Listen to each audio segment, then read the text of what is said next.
Solapur news 24 मध्ये आपलं स्वागत आहे। आजच्या प्रमुख बातम्यांवर एक नजर टाकूया।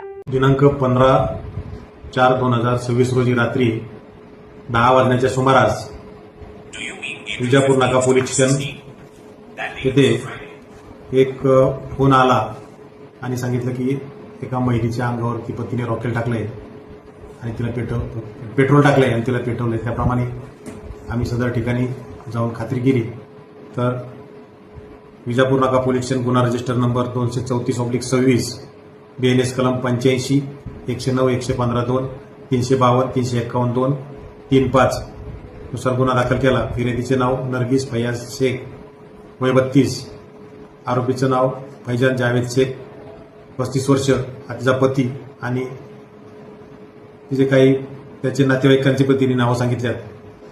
काल रात्री फिर्यादी ही तिच्या माहेरी तिच्या आईवडिलांच्या घरी असताना तिचा पती तिच्या घरी गेला आणि तिच्या आईवडिलांना मला म्हणला की मला तिच्याशी बोलायचंय, तुम्ही जरा बाहेर जा।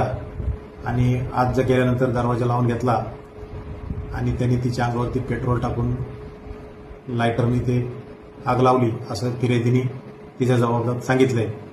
त्याप्रमाणे पोलीस स्टेशनला गुन्हा दाखल करण्यात आलेला आहे।